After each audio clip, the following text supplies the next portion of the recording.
welcome to the Sounds of Stadia podcast, episode number 102. You're joining myself, Chris, from the Helix Cloud Games channel, alongside the man of many pixels, Mr. Richie. I'm a bit rough today. We were kind of out drinking for pretty much all day yesterday, so please bear with me, everyone. I feel quite fresh. It was for my birthday, and I'm another year older, but I don't feel that bad. But we went day drinking. I think there's a big difference between going out all day having a drink and having a late one and then having to recover for early next morning. Yeah, I don't feel as tired as I would usually after like a drinking session, but there again, I got home a bit after 10, so it wasn't like I was up to like 4 in the morning or anything. Wasn't too late. And speaking of getting to things late, we also have a lovely special guest joining us, all the way from the CloudGamingDad channel as well. We've got our good friend Lee. Welcome along, Lee. How you doing, lads? You okay? Yes, well... Yeah. We just covered that there. I was well aware we got off into a tangent. I'm actually better than I expected to be, put it that way. Better than you expected to be. Of course, you, ladies and gentlemen out there, are joining us for episode 102 of the Sounds of Stadia podcast, where we round up all of the gaming and Stadia news for your listening and viewing pleasure here at youtube.com/Helix Cloud Games and out there in the digital cloud on your podcast service of choice. We are joined, of course, by Lee from the Cloud Gaming Dad channel, but we'll get into a little bit about why Lee's here today, filling in for, of course, the techie teacher, Mr. Tom himself. But before we do all that, don't forget to like the video, subscribe, and hit that bell down below so you're kept in the loop with all the other Stadia content we do here at Helix Cloud Games, because we do quite a lot. We bring you first looks, we do live streams, we do community feeds, we've got a Discord server if you want to chat to other people like myself, Richie and Lee. That's quite vibrant, lots of people active on there. Jump in the description below and join in the conversation. We've got a great show lined up. This week, we're going to be talking about all of the juicy Stadia news that's came out. We're going to be talking about the community blog, our extra new pro games. Some people love them, some people not so much. We'll dive into all that. Another surprise secret, Ubisoft expanding to other countries, and a special celebration coming up this week, or this next week I should say, from THQ Nordic, and may they well have some new Stadia surprises in the bag. But we'll get into all that in just a short while. But to kickstart episode 102, Lee, you're our special guest for the day. We've known you a long time now, actually. It's probably been well over, I'd say, a year and a half, maybe? Yes. Round about that since the first time I popped into one of your podcasts. Yeah, so on a Monday. Yeah. So I guess I kind of, with you having us on the show, obviously, first of all, tell the lovely people out there, viewers and listeners, who you are exactly, what you do, and what got you into Stadia content creation in the first place. Obviously, you all know, well, some of you may know me as Lee, aka the Cloud Gaming Dad, over on the Cloud Gaming Dad channel. It was actually you guys here at Helix Cloud Gaming and Rock and Ray that sort of inspired me for the content creation. It was when direct streaming, when that became available, and I jumped all over that, but unfortunately my equipment wasn't that good. Been there. Yeah. Yep. I did it all from a laptop. Exactly where I'm sat now, via Wi-Fi, because they didn't have the wires and all the equipment, and a little mic from Argos, which cost about £10, and it was very guerrilla style. But yeah, I've just progressed over time. I love it. I love nothing more than sitting down and, getting the guys involved. I love everything about it. The community's an amazing place to be. Yeah, it 100% is. That's how everyone started in the first few episodes of the Sound Stadia podcast. I didn't even own a webcam. Like, Jenny didn't have one. Yeah, we just. I was using a headset. I was using a headset microphone that I just happened to have for the first couple of episodes of the podcast. Yeah. You just got to start with what you've got really. Yeah, everyone has to start somewhere. I mean, our SideQuest episode of 2 weeks ago, Richie, was about just being a content creator for over a year. And again, similar to you, Lee, I bet you didn't even class yourself as that when you began. It was just a case of, I like games, this community seems cool, and like the direct streaming obviously gave you a bit of a push into the door to just go for it. And I'm sure, like us, you've invested a lot of your own hard-earned cash into getting better equipment, better setup. And you're doing fantastic. It's great to see your channel grow. I remember just like all the milestones you're hitting when you post out and say like 300, 400, 500, 600. Yeah. So if you're watching along and you've not checked out Lee's channel already, head over there, subscribe. You're getting close to that 1K in the bright sun. It all changes after 1K, Lee. Really? It really does, yeah. It's all of the behind the scenes stuff gets flipped on its head. You've got membership stuff to figure out. Super chats start coming in. But it's great because it just gives you more tools to engage with your wonderful audience out there, which I know a lot of them, we share a lot of amazing people out there who do watch along. But so content creation, Lee, it's ticking over nicely. Anything in particular in the future days, weeks that people should look out for on your channel? I am, at the time of recording this, I think I'm about 815 subscribers, so I have set myself a target of 950. And once I get to 950, can't believe I'm going to do this again, another 24-hour stream. Not for charity. So what I'm going to do, I'm going to sit here for 24 hours, play a variety of Stadia games, and target for 1,000 subscribers before the end of the 24-hour stream. Or whichever comes first, 1,000 subscribers or 24 hours. So yeah, that's worth keeping an eye out for, I would think. You certainly do enjoy setting yourself a challenge. Yeah, I always like to challenge myself and set myself targets. It's the way I've lived life, I suppose. Yeah, it's a good way to approach things. I'm excited to see what it ends up being then. But interesting you should mention that. Definitely check that out, folks, if you haven't done so already. I know you've got a few things scheduled. There's a lot of Avengers content just gone up. So go check that out. But with you mentioning charity there, it's a great point that we should mention, Richie. We are doing our Sounds of Stadia celebration. This again, it's another whole year has passed. I know, Lee, actually, last year when we did it, you were there for, I think, the whole day. If I remember rightly, almost the whole day. We did the podcast live to kickstart the day, and then we just played games all the way through till, funny enough, I think it was Avengers, Richie, at like 2 o'clock in the morning. We wrapped up. I think we went for a total like maybe 16 hours on that stream. It's not quite. And 24. It wasn't planned as like a 24-hour stream or anything. It wasn't an attempt to do that. That's just how long we went for. Yeah, just having fun, playing games with the wonderful people out there, and it went great. But yeah, we wanted to bring it up because it's coming around again, second anniversary. 30th of September is the correct date, but we're going to put it on the weekend because it makes sense. So 2nd of October, Saturday the 2nd of October, we'll have our second celebration for 2021. And this year we wanted to do something different, and we wanted to give back a little bit to not necessarily the communities out there, but just help support and raise some funds for some good causes. So far we've got earmarked. We're going to look at the Alzheimer's Society and the fight against dementia. So we'll get a Just Giving page set up. Richie, you've got a charity that you're really passionate about. We're going to look at into as well. Doing something for maybe motor neuron disease, because unfortunately someone I used to work with has recently passed because of her disease. Yeah, so we'll look into... It's just my way of kind of giving back a bit. Yeah. 100%. And with it being the second year, we thought rather than just play games for 16 hours potentially again, let's do something positive with it, even more so than just enjoying some time with ourselves and the community. So keep your eyes peeled. We'll get some promotion stuff out there for that. But yeah, 2nd of October, we hope you join us and hopefully raise some money for a good cause as well. Lee, and actually speaking of, we'll throw it back over to you again. You did some great charity work last year for the Fair Share charity in Greater Manchester. Was it last year or this year? Now I say that this year. It was this year. It seems like last year. It feels like an eternity ago. Yeah. We raised over £2,500 for Fair Share Greater Manchester. Yeah, it was an amazing day. One day I'll never forget. We had some amazing people join us throughout the stream. We got Roger, and I can't remember his name now. The guy who played John Marston getting involved as well. They did some short clips for us as well. So it was hard work putting it together, but it was definitely worth it to change lives. I think that's what we did at the end of the day. Yeah, and help feed a lot of people. All for a great cause. So yeah, keep it locked to our channels. We'll give you some more news on that in the near future. But moving into the rest of the show, there's a couple of videos and content that has been up on the channel the last couple of weeks that we'd love you to go check out. I myself went to London for a vacation, and it was nice to get away. And while I was there, I figured out I've got an appointment booked into the Shard to go for some drinks with the wife.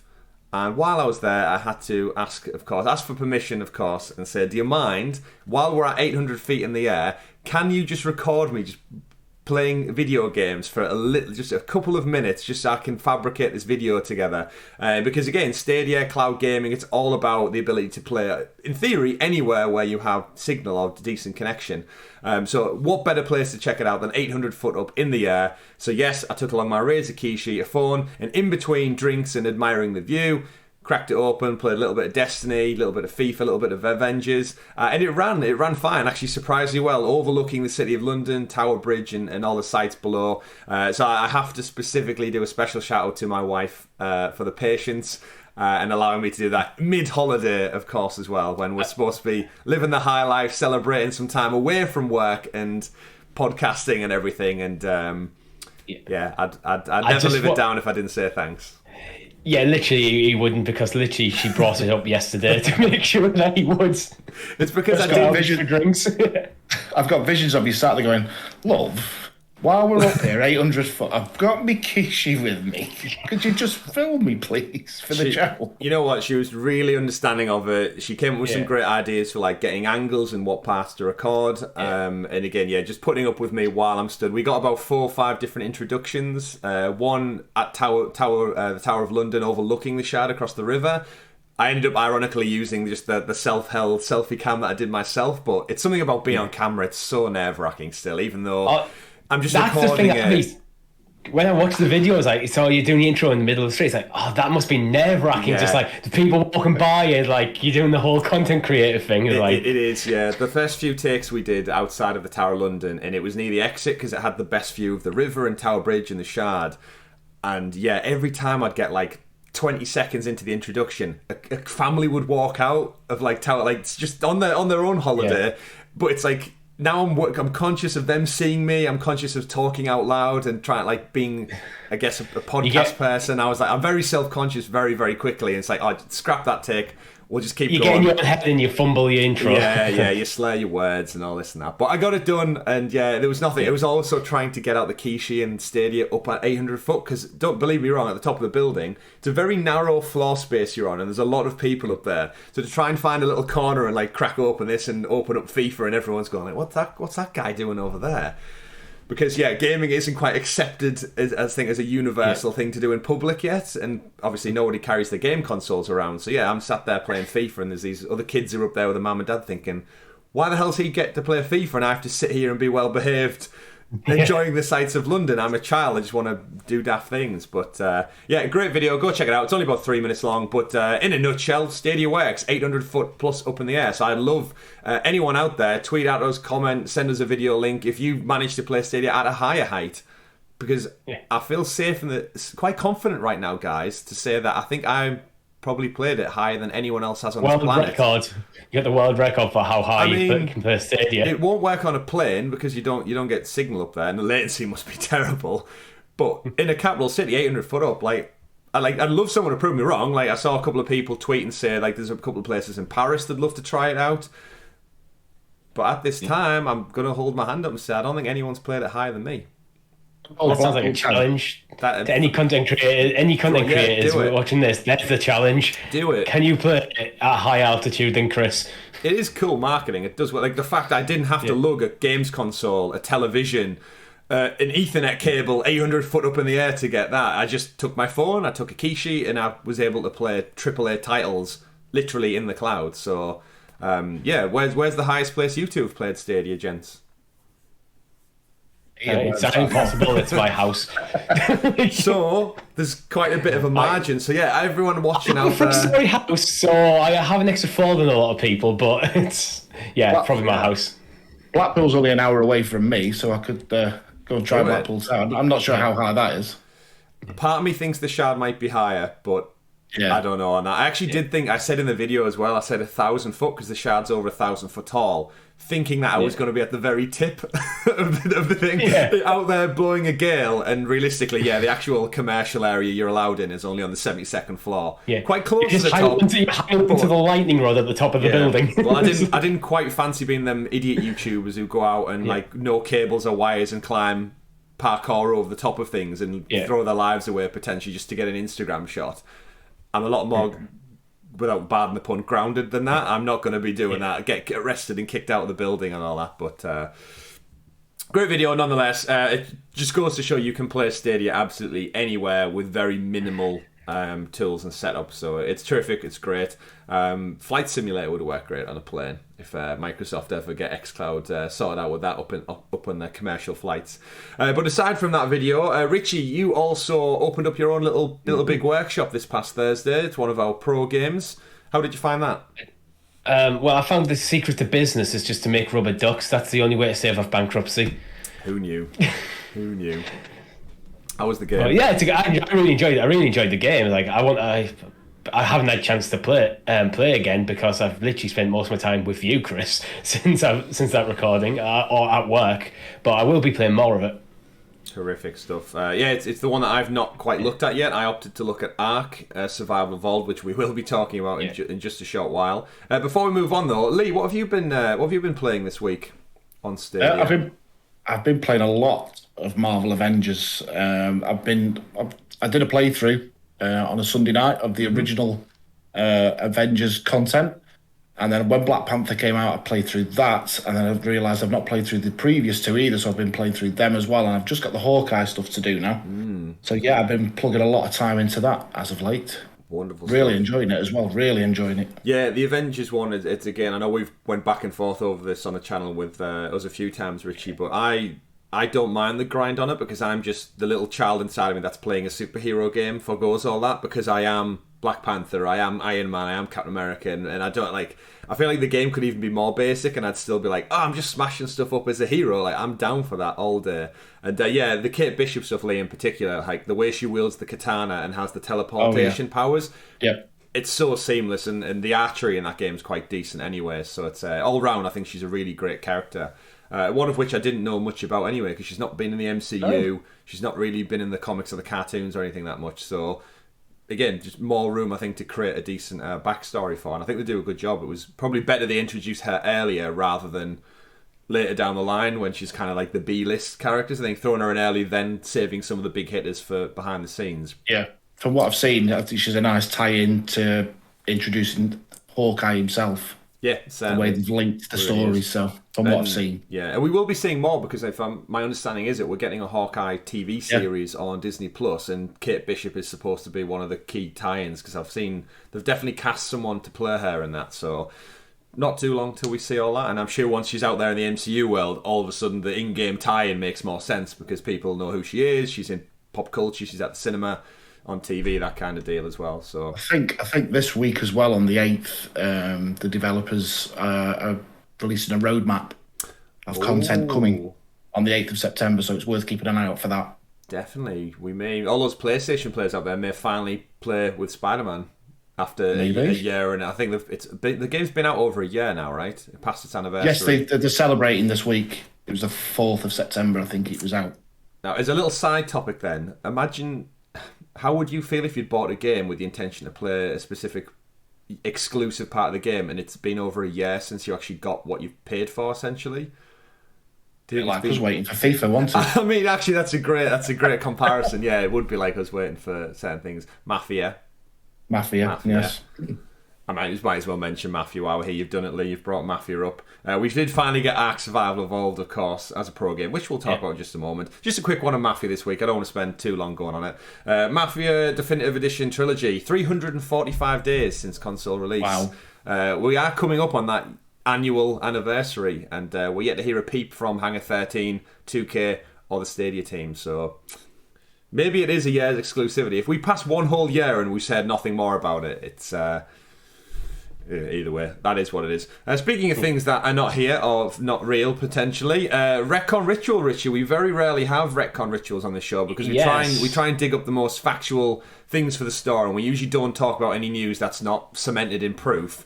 However, there was a story that dropped last week that we couldn't ignore because it was potentially huge, and that was, of course, the Mandalorian video game that was teased on Stadia by one Christopher Turner. And for those who keep tuned into social feeds will know that it wasn't real. So, nope, Richie, retcon ritual, last week we broke it down. So yeah, we broke it down on the view of like, could it be real or not? So speculating what we both thought, but it turns out Christopher Turner has admitted in a YouTube video that it is a fake game. Like the game still actually exists, but it's not. He was born out of his own love for Star Wars, and just basically a summer project for himself. So, big shout out to Christopher Turner for actually just because he could have just not said anything, for actually coming out and going no and explaining the situation. But I still stand by that game looked awesome. And I would love to play it. So Christopher Turner, make the game and pitch it to Disney. Yeah, it's a story of two sides, because you can imagine there was loads of people who were upset and angry. There was loads of journalists, like bigger websites, picked up on it. Is it real? Is it not real? People broke it down. Our results last week came down to, I thought it was fake. You thought it was real, Richie. What was your take on this, Lee? Are you a big Mandalorian fan as well? And yeah, how were your emotions with this? Like, it could be a Stadia game, and then it's not real. I absolutely adore The Mandalorian. I love the series. When I saw it, I was a bit suspicious of it. But the fact that it's turned out fake, it's not bothered me. I've learned now, being a Stadia user, not to get on the hype train when I see something. I lower my expectations. So that's where they've been ever since. And when I saw this, it did look a bit fake to me. Yeah, there was a few things he mentioned in his break. Again, go and check out Christopher Turner's video channel. I'm sure there's links all over the place. I think our last week's episode has the link in the description for the actual breakdown video. But yeah, he basically said he's a massive fan. He uses Unreal Engine. He is a game developer in some way. And he had a summer off, and he basically just poured all of his heart and passion for Star Wars and The Mandalorian into making this. Started off by just making 1 or 2 bits, and then the assets just he managed to find stuff from Unreal source code regarding other things, and just before he knew it, he was making the whole game essentially run, and the Stadia overlay, which again, credit to him, he said he plays Stadia as his number one place for enjoying games, and he wanted to show a bit of love for the platform by creating the overlay to come in when he pressed the pause button. And again, he got the text, the font, and it just shows his dedication to this hobby and this craft, that he was able to make something that a lot of places did believe to be real. Again, big shame it's not, but I think, anything on Stadia, Lee, we always approach with a skeptical eye of, we'll believe it when we see it, I think is the safe assumption to make. I know people have been giving him loads of crap about it, but at the end of the day, guys... I don't get why you give him crap for it, because he's made something for fun and a love for, like, two passions, Star Wars and gaming, and then when it probably blew up in a way he wasn't expected, he's come out and explained the situation. There's no crap to be given. Yeah, there was a few situations where I've seen people reached out to him and he didn't deny it was fake. He didn't agree that it was fake, so he kind of could have probably opened up about it a little bit sooner rather than later, when obviously news websites started to pick up on it and such. But either, things move on. Hopefully it'll just give EA or whoever holds the Star Wars license a bit of encouragement to make it. If one guy in his basement can make this over the course of a summer, what the hell can a AAA studio with hundreds of employees and a massive budget do realistically? So hopefully it'll, if anything, just fan the flames of hunger for a Mandalorian game. So again, credit where credit's due. It looks beautiful. Maybe could have approached it differently, but that's not for us to judge. Final things before we move into the news this week. Tom is still away on paternity leave with his little baby. He's also going back to school this week, not the baby, Tom. He is, of course, a teacher. Summer holidays are over in the UK. I'm sure they are over in your countries out there in the world too. So, hashtag for this week, Richie, what would you like to pester Tom with? Because, Lee, we give Tom shit every week because he's not here, and as friends, that's what you do with your friends. That's what you do. Wind them up, you chew them when they're not there. So, Richie, what hashtags should we send to Tom this week? Oh, I don't know, to be honest. I don't have anything good in mind. Do you have anything, Lee, that you might want to chuck out? How do we pester Tom? Yeah. I don't know. What do you think? Back to school? Because teachers hate it when they go back to school. Yeah, back to school. Back to school with the actual number 2. Yeah, with the 2, We've got to keep it hip and cool on this channel, Lee. Back to school. Spell school with a K as well. Oh, yeah. Oh, yes. That'll really... Yeah, that'll really get his grammar up, So back to school with a K, like the cool kids do. Hashtag, of course, at AdaxisLP. We know he watches the show, so we know he hears this every week as we come up with these ideas. Yeah. But just tweet at him, back to school. Or, Richie, you've spelled it with EWL. Yeah, I don't even know. I don't know if I like that one. Spelling I think that might be too far.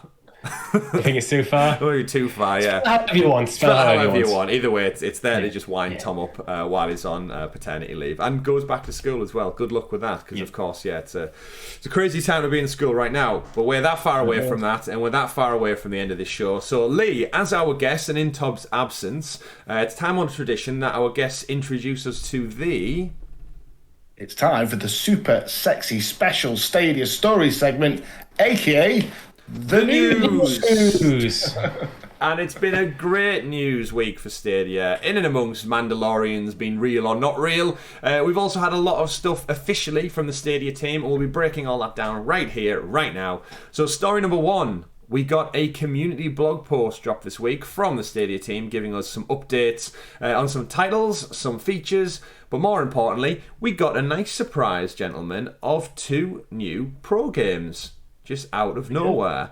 The first one, which one do I approach first with this? I guess we've got to go with the big one. Ark Survival Evolved. Finally here. We said on last week's episode, the summer is almost out.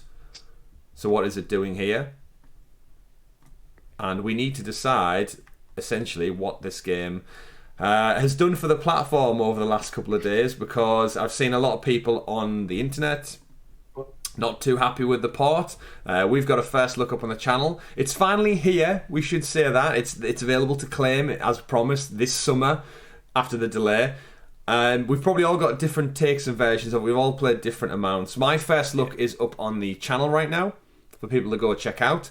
But Richie, I'll throw it over to you to start off with. You've played probably less than an hour of this title. Give us your first impressions of Ark Survival Evolved running on Stadia. I don't want to go too much into this personally, because I've got an idea for a side quest for this week. It's going to be centered around how Ark arrived on the platform. But to sum up my views on it, I played for about 30 minutes and decided that quality of port wasn't worth my time. And I generally don't think if I was Google's QA manager that it would have been released in that state.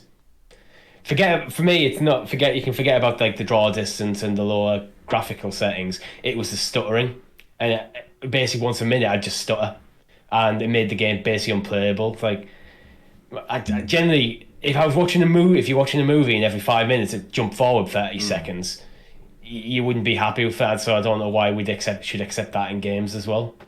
In the end of the day, where people are paying to access this title, whether through Pro or buying it outright.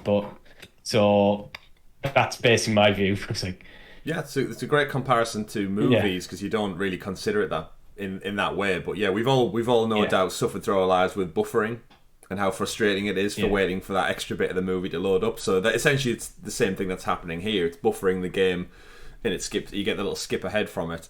Lee, how much of the title have you played so far? I played around about an hour of it. Very much like you, spent a lot of time how to discover fire. But yeah, I did get the stuttering, and it didn't bother me too much. It's because I was very much deep in with discovering things and how to make the fire, and that was taking my attention away from the stuttering, so to speak. But yeah, so it didn't bother me so much, and I never even noticed the draw distance until I watched Jem's video. Yeah, to be quite honest, I never even noticed, because I have had experience with Ark in the past, and it was never, the most AAA amazing looking game, so to speak. So I wasn't expecting too much from it. Yeah. But like I said, I was too involved with discovering things and figuring things out to notice any of the things that are actually wrong with it. Yeah, until they were pointed out to me. I think for me, the stuttering, it was basically constant, and as soon as I started the game, so I didn't even get a chance to start to try and figure stuff out before I start getting hit by technical difficulties in the game. Yeah, so it just really took me out the world so quickly. He's like, yeah, there's a few takes on it that I kind of sit more in your camp, Lee, where I think I was just go check out the first look video, and again shout out to Jem over on his channel for the video which I used to get. I'm not that techie. That's why we have Tom and Richie here at Sounds of Stadia team to kind of lean us in the right direction for that. So when it comes to kind of command prompts and messing with the developer settings, for those who don't know, check out my first look, check out Jem's first look. But essentially, the video game has an option to input developer command prompts to alter the settings. So you can manually go in and change the frame rate, you can change the texture quality, the shadow quality, the draw distance. And after about 5 to 6 minutes of playing on my first look, that's exactly what I did. I booted up the command prompts, changed everything so the game was running at an uncapped frame rate, essentially. You can tweak that. So the game is locked on Stadia at 30, but you can essentially just break that mold and have it maxed out. And I think in Jem's video, he shows it off really well, where you can see the frames going up to 120 plus at some points, and the game runs perfectly fine. What you're basically doing with them command prompts is, if anyone's ever played a PC game and you go into settings, you know there's tends to be a lot more sliders there than you would on a console version of it. All you're doing is using the command prompts to adjust them. That's basically what you're doing. So, so similar to Cyberpunk, you've got the slider in that for, do you want graphic fidelity or do you want frame well, rate, that's how you typically get it nowadays with consoles. You get a binary choice usually. Where in PC gaming, you won't get that with Cyberpunk. What you'd have is a whole section of different settings that you can tweak to get the best performance for your hardware. Yeah, so that's what I did. That's what I tweaked a few minutes in. And in my first look, similar to what Lee was saying, I don't really like. There's this stuttering on the shadows, which is what I called out in the video. But then once I went in and tweaked all the frame rate and stuff, I guess once or twice, I was kind of that engrossed in figuring out how to create a fire, not shit myself because the character does that a lot, eat poison berries, and build a thatch house for my Colossus character in the game. Again, I'm not a big graphics person. I've said on the show many times, I thought graphics in video games have looked beautiful for 10 plus years now. And Ark, totally didn't look the best. I'm playing Ghost of Tsushima DLC right now, and that game is an absolute beauty. Nowhere on that level of standard, but at the same time, it didn't take away from my experience, and I enjoyed it. And I know there's a lot of people...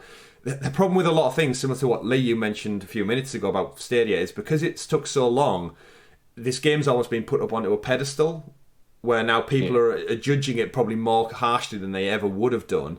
And back to what you were saying, Richie, probably rightly so. If the game runs like shit, for most people on Chromecast, how most people probably only play Stadia, if they don't have a PC set up, they don't have the option to put in command prompts. And not everyone knows. Not everyone's seen Jem's video. Not everyone looks at Reddit. So for the mass majority of people, it is a bad part. And you're right, quality assurance testing, if for a paid service, probably needs to be better. Yeah, I mean, I'm someone who's not the biggest graphics guy either. I'm someone in my first look of East 8 described it as the graphics remind me of Final Fantasy X, a PS2 game, and then I put 70 hours into that game, and I really enjoyed my time with it. So it wasn't the graphic quality of Ark; it was the actual performance, how the game was running, that I wasn't happy with. So yeah, I think the fact that all these graphical issues can be sorted out with unlocking the console and upgrading it in a way. Why didn't they do that in the first place if it can be done? Well, this is the kind of crux of it, isn't it? If it's possible and if it runs, and this is what people have kind of took and ran away with a little bit, thinking what other games have we got lesser ports for? And I'm a firm believer that the people who make the game, the developers, know what's best for the title. So there's no doubt a reason why it is capped at 30 and stuff. I cannot imagine someone who's poured their heart and soul and their work into a game sits there and goes, let's give them a shit version.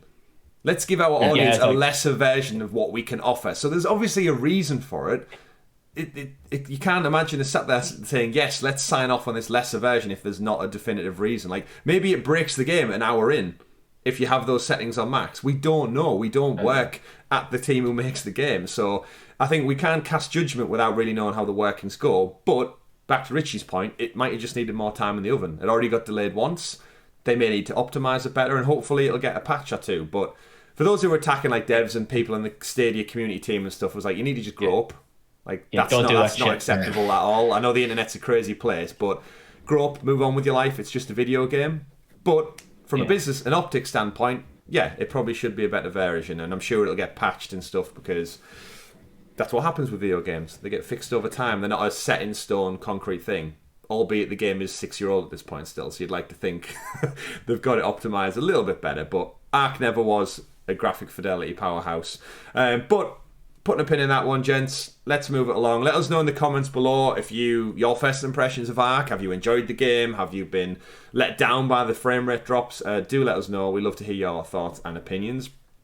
Moving on though, we got another pro game So, Richie, we wasted a whole podcast last week talking about the exciting pro games that were announced, and we were missing 2 of them because we got another one in Legend of the Keeper's Career of a Dungeon Master, also dropped, which is a fun little title where the roles are reversed a little bit. You have the bad guys on your team, and it's a nice little title. I'm glad it came as pro because I don't think I would have otherwise bought it. I know Tom was excited about this one. Have either of you two had a chance to check this one out yet? I haven't. Yeah. I'd spent about 20 minutes with it. Unfortunately, it's not my cup of tea, but I can see a lot of people in the community really enjoying it because there's a lot of depth in it, I think. A lot of depth. Yeah, I think that's why it's not mine. It is like it's a dungeon management roguelite. Yeah. And I know this is where we always lean on Tom because he loves these type of titles, and that's great why we always have 3 people in. But yeah, it's one of those because it's not my type of game either. This is why I love Pro so much, because we get such a different bag, a mixed bag of variety in games. I'll check this out, and for all you know, it might convert me and I might get it, but I like the fact that it's twisted on you. You play as the bad guys instead of always the hero, always the knights of the realm and stuff like that. You are goblins and ghouls, essentially, and you run a dungeon, which is such a cool concept to protect yourself. So we've got that one in and amongst, obviously, all the other pro games. Richie, you checked out Little Big Workshop. We also had the launch of Darksiders 2, Definitive Edition, which I hate saying. I love a good pun, but I hate that particular play on words, Definitive Edition. Go check that one out. It's apparently well run. And of course, Wavebreak. Love Wavebreak here. We've had loads of fun playing it, and it's dropped with all of the new updates and content too. So, more pro titles, 5 pro titles in particular. Just to round out that story, Lee, what's your top pro title of the month? Which one do you think's the best? I'd say, for me, Darksiders 2. Darksiders 2. Really enjoyed that game. Played it before in the past, and it's great to dive back into that one again. Really enjoy that game. Good stuff. Of course, from the guys over at THQ, which we want to talk about in just a moment as well. So it always bodes well, I think, when we get stuff either on Stadia, on the platform, but more so as pro, because that always makes me think that there's a stronger relationship going on with the Google Stadia team to hash out these deals. And as we get going to our latest stories, that could bode quite well for the future. Richie, how about you? What's your top pro title for the month of September? Without having played a few of them, I have played Darksiders 2 in the past, but I am leaning towards Little Big Workshop. Interesting. I really enjoyed my time with that. So if you haven't watched it, go check out the stream. Yeah, definitely. And sell those rubber ducks if you need to. Yeah. Fantastic. So, moving on then, second story of the week, gentlemen. We got some news from Stadia and the Ubisoft Plus team this week, essentially giving us an update on the rollout. Ubisoft Plus is now available in even more countries. The list is on the Ubisoft website if you do want to break it down. But essentially, all the extra countries you'd basically imagine from this 1st of September, so available now. But interesting enough, with the rollout of all the additional countries, they've also informed us that the price structure is changing, so it's now kind of out of its beta, I guess, and the price is jumping up a little bit. However, if you get yourself in as a Ubisoft Plus founder, the price will be locked in at a discounted rate for as long as you keep your subscription. So, a bit of an interesting one. I've got the US prices, so they're defining it as multi-platform access, so you get Ubisoft Plus on PC, Stadia, and Amazon Luna, when it rolls out in other countries. Us 3 over here in the UK are yet to test out Amazon Luna still, which feels like an eternity ago since it was released in the States. But we'll wait. We'll be patient. I do want to do a great comparison with Stadia just to get my own hands on it eventually. But back to Ubisoft Plus. The subscription is multi-access. It's going to cost $22.99 over in the States. I think over here it's $14.99, and then it's discounted down to $12.99 if I'm not mistaken. The website only has US dollar prices. I might even be Canadian dollars now. I'm looking at the website in a bit more detail. But essentially, prices aside, gents, where do you sit on this Ubisoft Plus, almost like a hook? Does this get you in for the saving to commit to it, or is this just one of those things you think, I'll just wait until I want the games? I'm waiting. I'm kind of waiting for another month like we had was it November last year we got Assassin's Creed, Watch Dogs and Immortals Phoenix Rising all drop simultaneously. I'm waiting for a month like that to jump into Ubisoft Plus for the first time.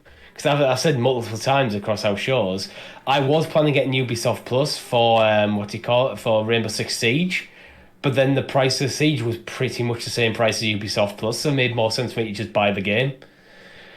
So I haven't actually jumped in yet. I'm not going to jump in now just because it's cheaper, just so I can spend more money when I'm not actually playing in Ubisoft Plus games. Mm-hmm. But I could consider it for something like Riders Republic. How about you, Lee?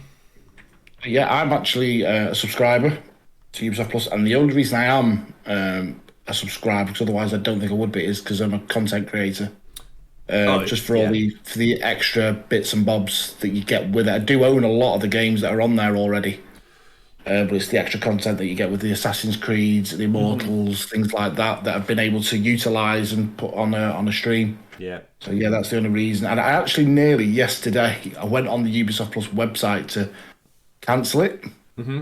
And I couldn't find a way to cancel the damn thing. Oh, it's one of that. It's like a gym membership. It's very deep in the settings. Buried. I couldn't find it. I spent about 20 minutes, and in the end, I gave up. Woke up this morning, and the payment went for it. So that's been tied in for another month. So I'm tied in for another month anyway. So yeah, it's an interesting one. Yeah, with content creators, obviously, you're getting a whole catalogue of games without having to spend £60-70 per title. So that makes sense because you want to play, as we do, as much as we possibly can. But then the reality is, at the end of the day, there's certain budgetary amounts that I'm willing to spend my own money on. So yes, at the same time, obviously you'll be getting a discount now then. So as long as you keep it, you're going to save £2 per month by the looks of it. It's a bit of a weird one because it does say as soon as you leave the subscription, the option's gone. You're back on full price if you ever come back to it. So yeah, I like you, Richie. I looked at it and almost considered it, but then there's no games coming out anytime soon. I know we've got Far Cry 6, but the great thing with Stadia, unlike the Luna one, is you still have the option to just buy the title. So then, is it worthwhile me just buying the title and not having that commitment to the subscription model all the time, or not? Whereas other platforms don't have that. It's still my understanding on Luna that you either subscribe to Ubisoft Plus or you subscribe to Luna Plus, and that's your games available. There is no opt-in to buy outright, as far as I'm aware. It's all based on channel packages. Correct me if I'm wrong. Again, we don't have Luna in the UK yet, so I'm just going off something we spoke about probably 10 months ago at this point. However, with the Ubisoft Plus, I'm looking forward to it. I'm still under the understanding that they need to sort out the discounts with Ubisoft because I have a PlayStation 5, and at the moment, if I use my Ubisoft points, I can get 20% off a game purchase. So I can get the Far Cry 6 Deluxe Edition with all the DLC and content. Instead of paying £80, I can get it for about £64. I think the discount brings it down to. So I can buy it for £64 on my PS5, but if I buy the same one on Stadia, my only option is £80. So from a monetary standpoint, it makes business sense. Well, not business sense, but for me, I'm saving a decent chunk of money by ordering it on a different platform. And there is no route for that on Stadia, so I'd love them to address that and just see if they can get their Ubisoft points, because I play a lot of Ubisoft games. I don't know about you, but I've got a good 200-300 Ubi points saved up, so I might as well use them, right? You tend to platinum them as well, so I get my money's worth, as well. So Ubisoft Plus, folks, if you haven't done so already, sign up now and you will get a discounted rate for as long as you stay a subscriber. I love Ubisoft games, I really do. I'm very much looking forward to Far Cry 6. I feel like it's been a long time. And hopefully we'll hear some updates on Blood Dragon soon, Richie. You and me need to have a good look at that one as well. What's your top Ubisoft game, Lee? What's your highest rated one you've played recently? I know you've just started Immortals. Yeah, Immortals is a fantastic game. I started that last week. Favourite one? Do you know, I really enjoyed Assassin's Creed Origins. I know that might be an unpopular. I really enjoyed it. Really did. Great story. I actually ended it where the story ended, but my wife, she carried on through all the DLC as well. It does get quite confusing, but there's hours and hours and hours of content for that game. It's brilliant. I'm probably on the same fence because I actually think Origins is my favourite of the reboot ones, but a lot of with Assassin's Creed I think goes down to what you did in school. Like we did a lot of ancient Egyptian stuff and Roman stuff. So with Origins fitting in that literally the time when the Egyptians and the Romans started to cross over with Caesar and Cleopatra and stuff, I thoroughly loved that. And have grown up with movies like The Mummy and stuff, all the DLC and the Valley of the Dead and everything, and Tutankhamun and Giant Osiris and Anubis warriors and stuff. And Scorpions. It's beautiful. And I played that game for 140 plus hours I think. And there's just something about sun-baked Egypt which just even though Valhalla is in my home country, it still didn't resonate as much as me with like Bayek's story in that place. So yeah, I'd love to see more of it. We mentioned on one of our side quests, I think, Richie, how the Assassin's Creed games always start with a new protagonist. And I was like, I'd love a whole other game with Bayek and his wife again, and yet we probably will never see a sequel to Origins. It'll always be a new protagonist, new location, new some whatever, and it's like, I'd easy dive back in from the 100 Hours in Egypt with just a different story. I'd like them to do like, okay, we're going to the next 3 games are going to be a trilogy. You're going to play like the same character throughout the trilogy, and just like kind of plan the trilogy from the start rather than just making a game. Okay, how do we do the story next, and then execute that so you get to stick with the same character for quite a while, like we did with Ezio. Yeah, I mean Ezio's reveal is probably arguably the best character and series of titles, and there's probably a reason for that. Is you've played 3 games with the guy, so you endear yourself to him a little bit more. But yeah, that's it for the Ubisoft news. Moving on, next story of the week. We've got a little bit of a tease from the guys over at THQ Nordic, part of course, the legendary Embracer Group, who just buy and acquire every company under the sun right now. They've given us a tease that they are celebrating their 10th anniversary this coming September 17th, 8 PM UK time. We may very much cover the showcase here on the channel, so do keep tuned for that one.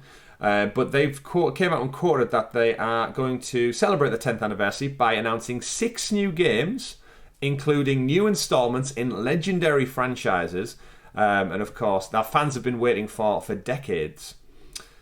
So, gentlemen, THQ Nordic, we know they cover lots of things. They have already came out and said there will be no Time Splitters, much to my dismay. I cannot wait for a new Time Splitters game. At least acknowledging it, though. That is good. Of getting out in front of it, of course. But of course, this is the team behind the likes of SpongeBob, Battle for Bikini Bottom, Darksiders games, Lee. So it might be another Darksiders entry. Destroy All Humans, Wreckfest, and a couple of other titles as well. Anything in particular? 6 new games. So hopefully we're getting a few of them. We should also point out, actually, over on Twitter, they did tease. Someone did ask about the games coming over to Stadia. It was Mr. 1030 asked about releases on the Stadia platform, and they did reply saying, we just released Darksiders 2, maybe more will follow, winky emoji.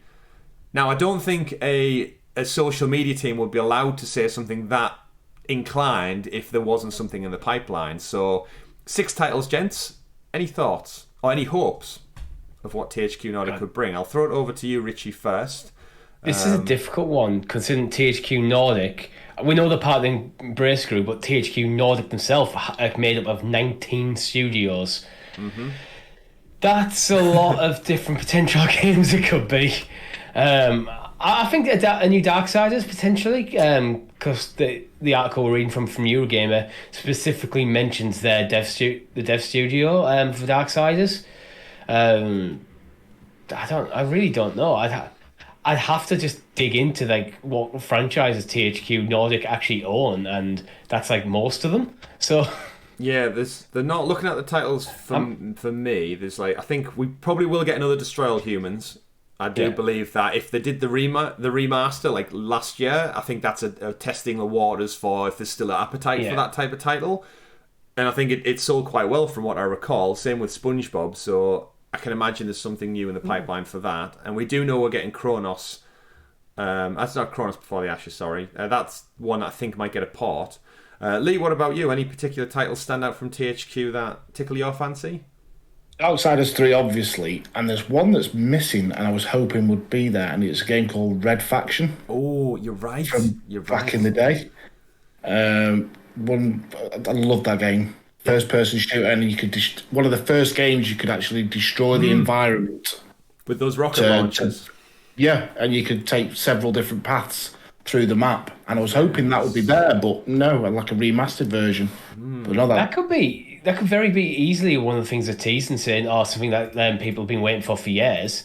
Like a revival of that franchise. That would fit. Well, we had Red Faction 1 and 2. Then we had, was it Red Faction Armageddon? Was it? And then they did do a remastered edition that came out on the PlayStation. But yeah, I'd love to see that. That was when I got a PlayStation 2, me and my brother, we got Star Wars Starfighter and Red Faction were the first games that, I think there was only like 10 titles out when the PS2 launched.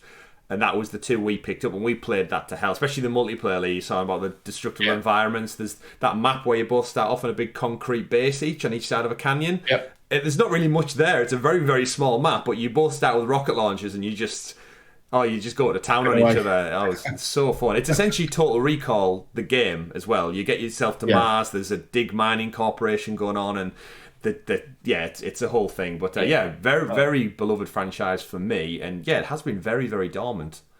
One thing I will say about Red Faction, though, is that makes it probably a bit less likely at THQ Nordic thing is in 2012, Deep Silver took over as publisher. No. Now, they are still all part of ultimately the Embracer Group, but they're in a different arm of the corporation now. Interesting. I'm pretty sure THQ did... is it... Actually, 2 seconds. I might have it right here. Oh, no, it was Codemasters. Never mind.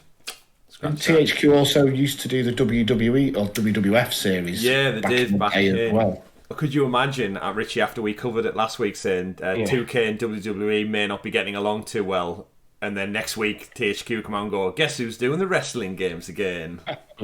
We can hope. There are a few titles in there that I've never really heard that much of. Chicken Police. Could be a part of like Biomutant. Yeah, that's. I don't think that'll be in the 6th title franchise, but I would love to see Biomutant. That was one of the titles where, when it launched in the summer, it created the conversation of like, why isn't this on Stadia? It's not a AAA game, but at the same time, it's like it's a bigger title to release this year, and it was just nothing, silence. And then that was one of a few titles as we head into the end of the year, which we're clearly not going to see on the platform, but. That's a conversation for another day. I'm very looking forward to seeing what THQ do bring to the table. And like I said, I think it's Friday the 17th at 8 o'clock UK time. So we will most likely be covering it. As I look over the list, glance, Super Lucky Tale, Zoo Tycoon. Could have sworn that was Microsoft. But it's on their website. Give us a Zoo Tycoon game. Give me a Zoo Tycoon.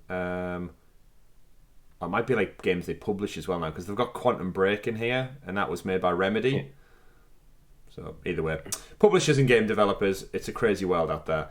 But we'll be there to celebrate 10 years of THQ Nordic and see what they tease, and hopefully we'll get some news on some Stadia titles as well, because they have got a lot of games out. We should point out Destroy All Humans, SpongeBob, Darksiders. They have a lot of titles actually out on the platform already, so there is a good working relationship going there.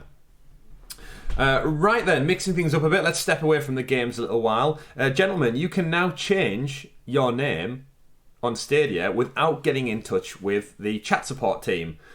I've done this week. The Sounds of Stadia account, if you are a friend over on Stadia, don't panic. I haven't disappeared, I haven't blocked you. It's simply been changed to Helix Cloud now to reflect our channel change. And ironically enough, gentlemen, I did the change a mere 1 hour before this announcement went live. I spoke to chat, the guy tried to change it for me, couldn't figure it out, then did it straight away, seamlessly changed, and then an hour later the community blog went up saying you can change your name directly through the app now, on the Chrome browser, sorry. And I was just I sat there going, of course this is what would happen. But yes, any intention to jazz up your names, change them a little bit? Or where can people find you on Stadia if they'd like to play games? I've done it once. I'm not doing it again. So you're now down as just CloudGamingDad. CloudGamingDad. That's it. Yeah. It used to be StadiaDad Games. Mm-hmm. Before that, I've changed it twice actually. I think it had my old, what I've always used throughout the years, which was my surname and my date of birth. Same. And then obviously when I started content creating, I changed it to StadiaDad Games. And then when I had my rebrand, CloudGamingDad. Terrific. Richie, how about you? Go on. Well, I'm still Richie C89 as I have been right from the start. It's what my Twitter handle is. I'm trying to get it Richie C89 everywhere, but the only things I can't seem to get my hands on are PlayStation and Twitch. Them Twitch got already taken. Yeah. I don't stream on Twitch, so I don't care. I wish I was on PlayStation though. Keep mixed up. Change name again. It's just one of those life improvements, quality of life improvements that we get here. It's nice to see it's finally happened, because to change your name, it is a bit tedious that you would have to open a chat forum, speak to employee 789, and then tell them the whole situation, and then they go away. And whereas most websites now, you just go into your account, go edit, and then delete, type in the new one. This name is taken. Damn it! delete, type in a new one. This name is also taken, damn it. And then eventually you settle on one thing.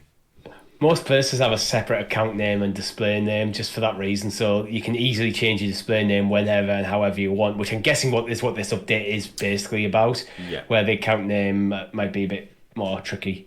Indeed. But it's great to see that it's finally out there. Do let us know if you change your name, but now look out for Helix Cloud when we pop up to play titles on a Thursday night and other days. Moving on then from that story, next up we have some news from Germany that they are expanding their investment in partnership with Google over 1 billion euros into the digital future of cloud, not just gaming, but we do hope this will have a knock-on effect. From the the Google blog, in fact, they put out an article around infrastructure, basically announcing in partnership with the Japanese government, in fact, that they are increasing the server load in Frankfurt. It's just about to open 20 kilometers, including a giant internet infrastructure hub, which is going to improve cloud gaming. Why do I always say gaming? I always go back to cloud gaming. We say it so often, it just rolls off the tongue. As soon as I say cloud, it has to be followed. Google Cloud services everywhere are going to be increased tenfold thanks to this investment. The German government are massively in on kind of like the eco side of things as well, so it's going to be carbon neutral, and it's essentially just going to create a much bigger, secure infrastructure and a larger infrastructure for all things cloud, so businesses, government, gaming, of course, and all things in cloud. Not really much to talk about this story, gentlemen, other than you would hope, being in the European, well, not in the European zone, that could be a touchy subject in its own right. Being geographically in and around Europe, we and every Stadia player in and around Germany and such should benefit from these cloud infrastructures being improved day on day, year on year. And this goes back to, I think, Richie, what we said on the Cloud Gaming Extreme podcast, that cloud in its general sense is still in its infancy, and it's only going to get better. An investment like this just shows that, yes, latency, lag, delay, all of those issues you see people talk about online and say, Stadia doesn't work for me because I have bad internet or stuff. It's only going to get better. It might not be this year, it might not be in 5-10 years, but it's not going to go backwards. It's only going to get better. 5G, 4G, internet, Wi-Fi, fiber, direct to the property. It's only going to get better. I've been a big proponent as well, saying like, as more and more people are demanding like low latency cloud access to cloud, so for things like movie streaming and gaming, internet service providers are going to have to improve their services, because otherwise they'll get left behind by the competition. That's it, and everything goes to the cloud now as well. Lee, what's the internet like in your neck of the woods? Generally quite good. I use Virgin Media, and it's faultless where I am. But before that, I used a BT line, and I think it was Talk, and we had issue after issue after issue. It would be in and out all the time. That's when I first started content creating, and about a month or two in after, I thought I can't carry on doing what I want to do with the internet I got, and we had Virgin installed. I've not looked back. Fantastic. Yeah, I used to be with PlusNet, which is also through like a BT line, and my issue was the speeds were just not. They just weren't good enough when I first started playing. This is even before. Well, I was a content creator, but it was like the speeds just weren't really good enough for Stadia, so I upgraded to Virgin so I could get actual fiber optic, and then I actually upgraded my router because I found Virgin's router to be absolutely shoddy.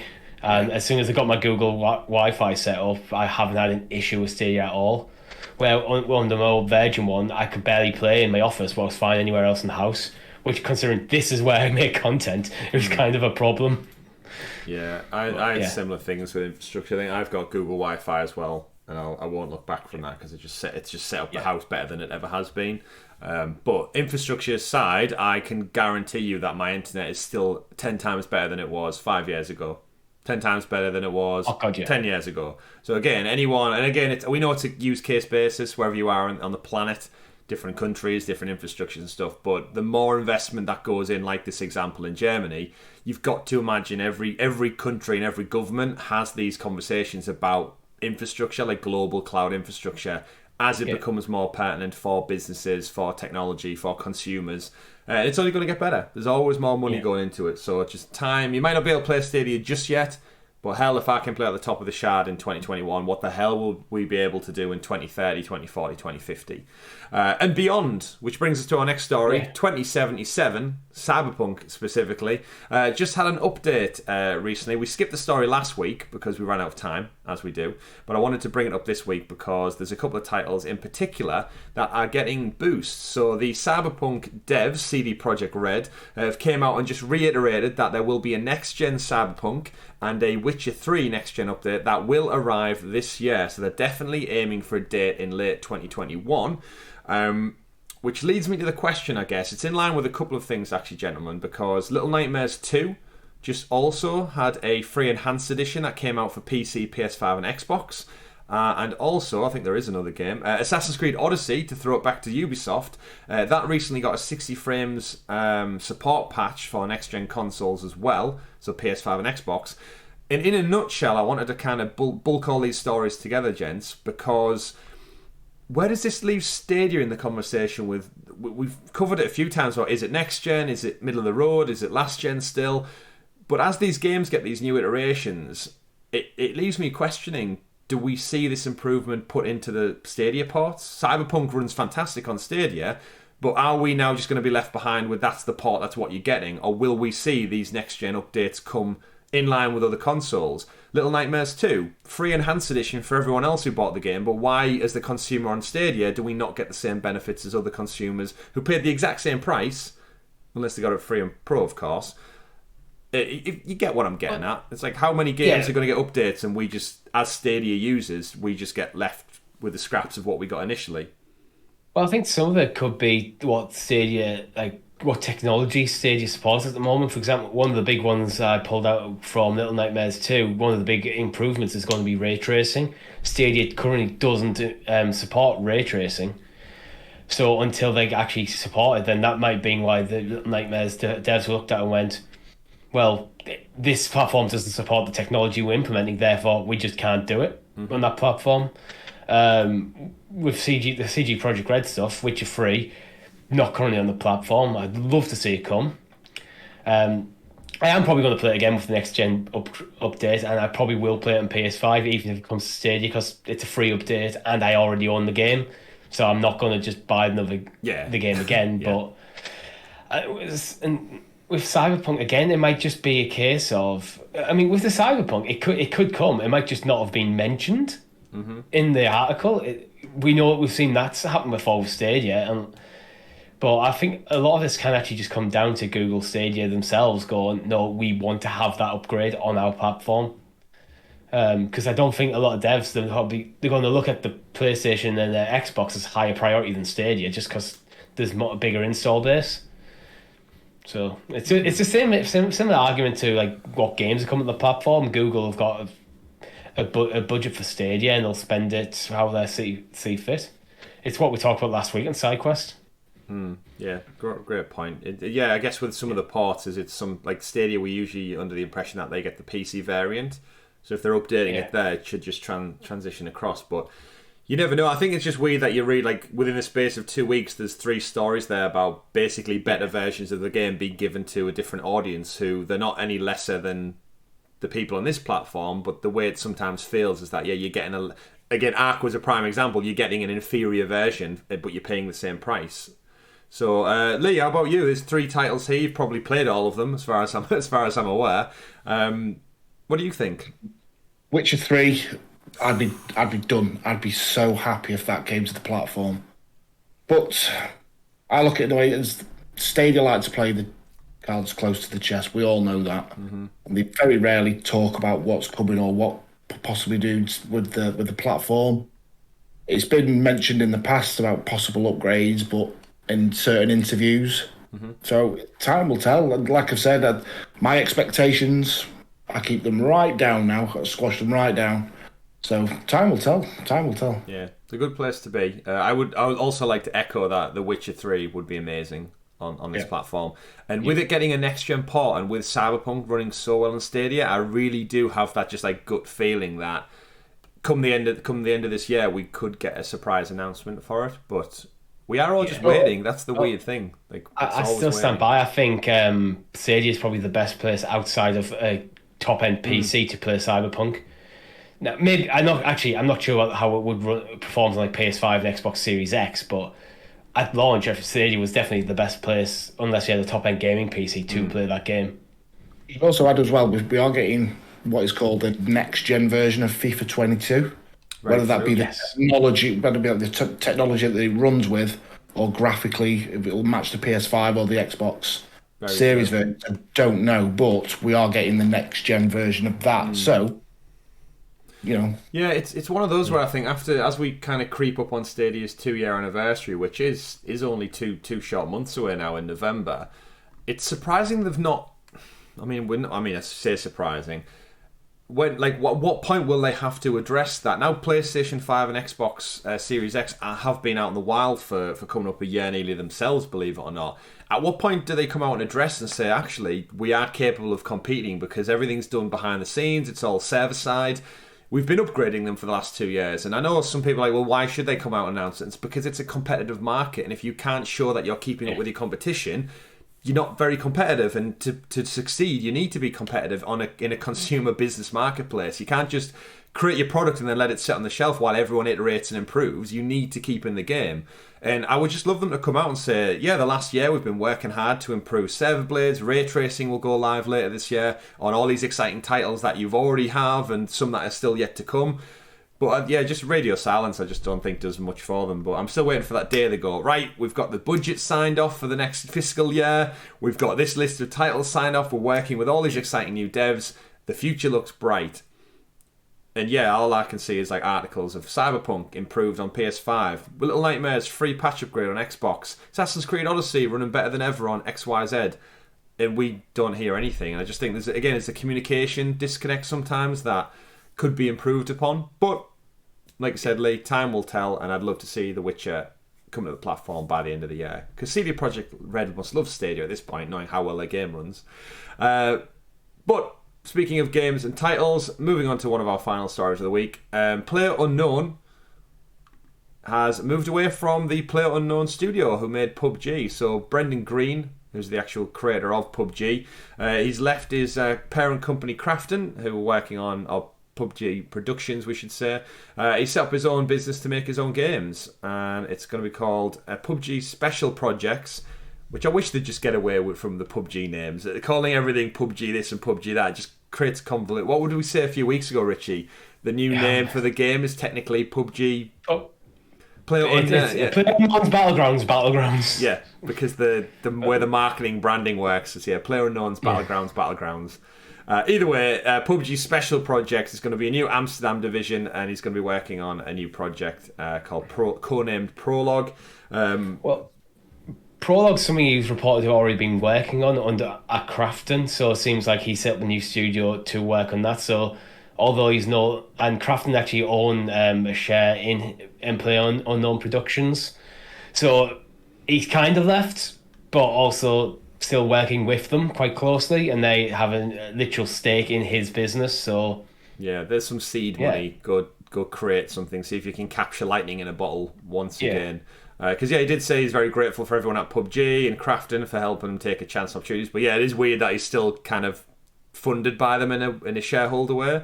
I know he's said for some time that he wants to kind of do his own thing, more story-based stuff. And I know that I think the Prologue thing that he has been working on is supposed to take place in the PUBG world, but it's going to be an actual story. So I'm very intrigued to see how that happens, because me and you, Richie, love PUBG anyway.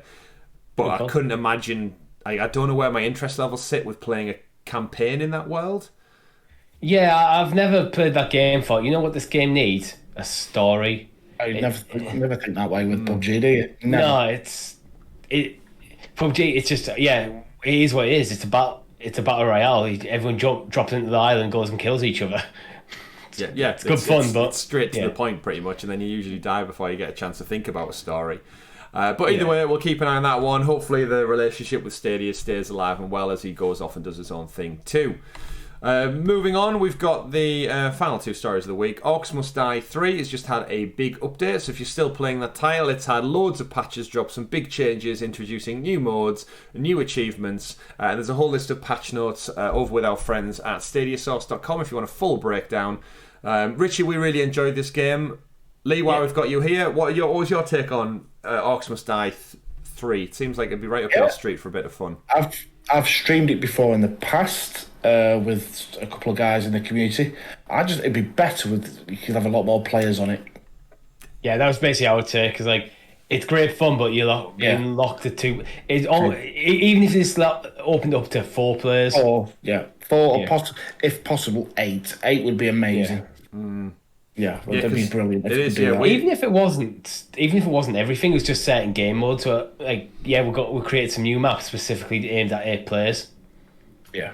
We said the exact same thing when we had our first look, like ages ago now, and we had loads of fun. But there was that element where you just crank up the numbers of bad guys, and crank up the numbers of good guys, and the game would be equally, if not more, fun just by those extra interactions. Like Richie, you take the left corridor, Lee, you get the right corridor, I'll hold the main entrance. It just cranks up the fun with more play. Like multiplayer games thrive on more people. I think having it limited to 2 seems like such an odd choice. Yeah. Especially when they touted the game running on Stadia initially with dealing with multiple AI enemies is like their selling point is they could have more on Stadia than any other platform. And then limited to just 2 human players, but either way, I'm sure it's got to be something that they've discussed over there anyway, so time will tell. But if you're still playing the game, go check it out. There's more features, more updates, and more importantly, more game modes to delve into as well. Final story of the week, we have an update from the Life is Strange TV series, Richie. Weirdly enough, we are getting Life is Strange True Colours comes out. The new entry in the franchise comes from Don't Nod and Square Enix this coming Thursday. It drops 5 p.m. UK time. We've got it pre-ordered, Richie, and we will be playing it on the channel together. We will indeed. See what the story's all about. As will Lee, I believe you're playing it with your daughter this coming Friday. I won't be playing it. She will be playing it because she's a massive fan of the game. Massive fan, to the point where she sits crying while she's playing it. You know, she really gets herself involved with the story. So she'll be playing it. I'll be sat next to her commentating. So yeah, we love doing those sort of things together. We've done it in the past, and we always have a good time. So look out for that one. They are great titles, and I'm hoping True Colours lives up to the kind of the emotional story that you usually get from the other entries in the franchise. So if you're looking for Life is Strange content, just check it out here. Helix Cloud Games, and over on CloudGamingDad as well. Loads of different variations. But Richie, back to the story. Yeah. TV adaptation in the works. Yeah, I completely forgot it was a thing. To be perfectly honest, until I saw this IGN article and was like, oh, there's a Life is Strange TV adaptation. I think it's going to be based around the first games, potentially with. I could see them working some of the stuff of Before the Storm into it, which more Max and Chloe is always going to be a good thing in my opinion. Yeah, well, Before the Storm is essentially the prequel to the main title, and I think a good starting point would...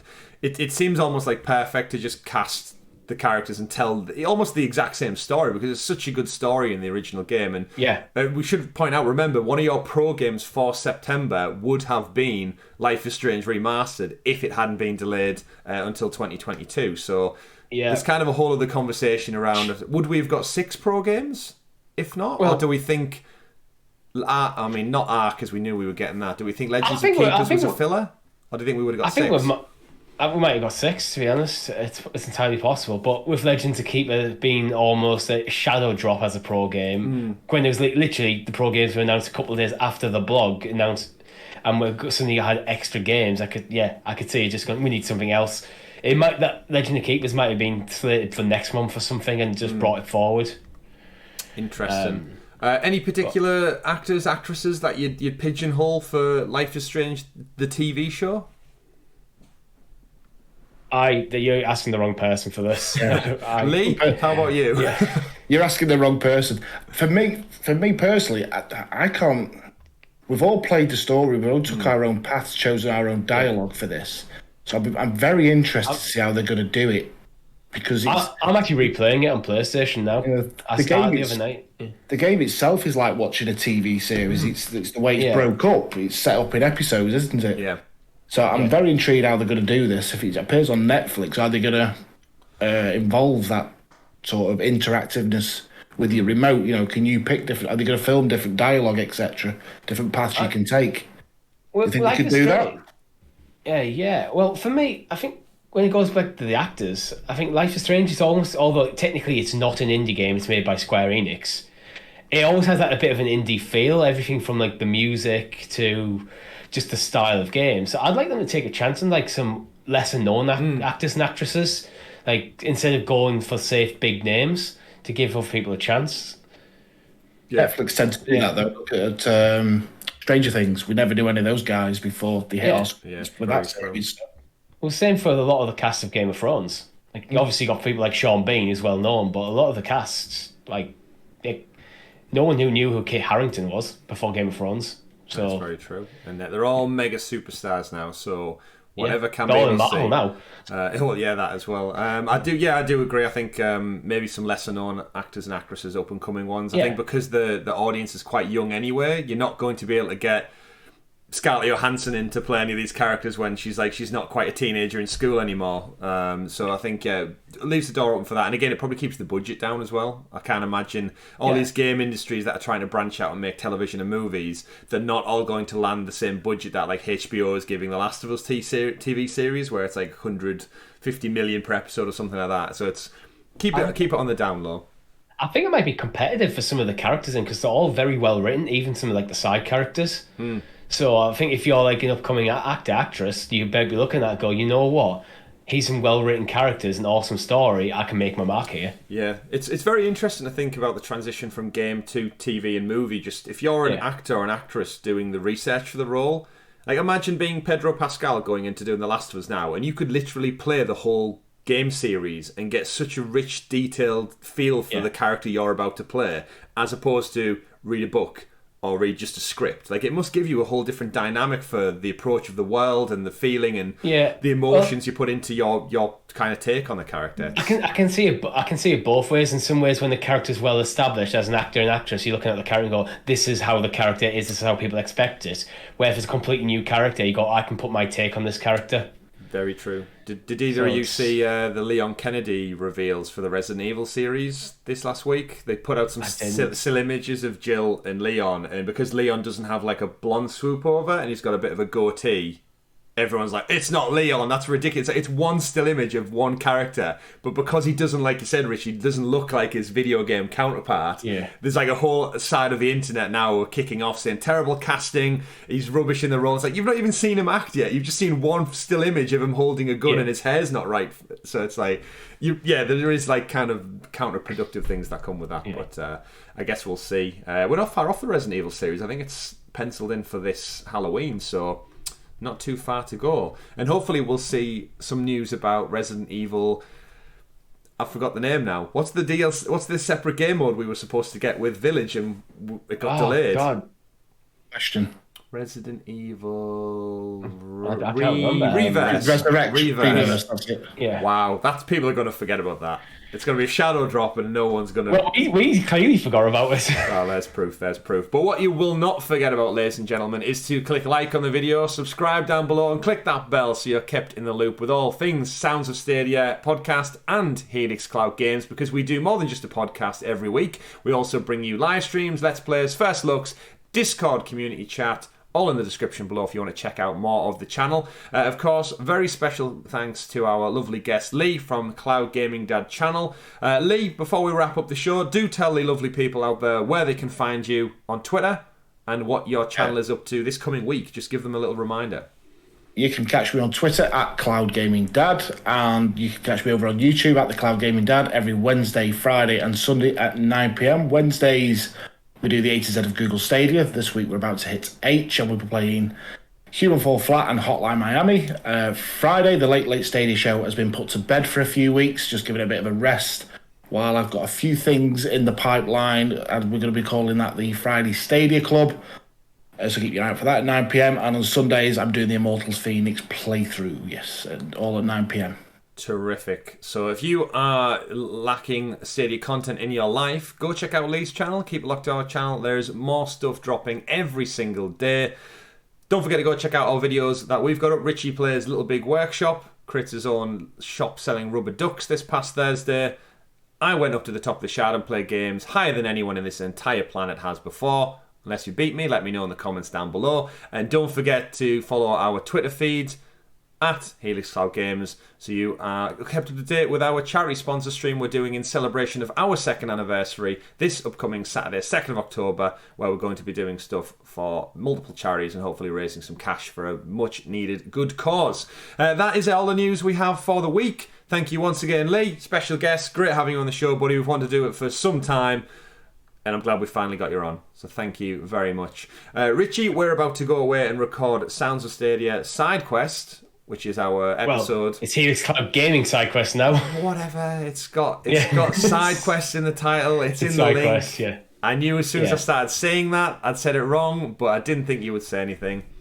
No, I'm going Helix to call Cloud Games SideQuest. You'd call me out, so. I would. What are we discussing this week, Richie?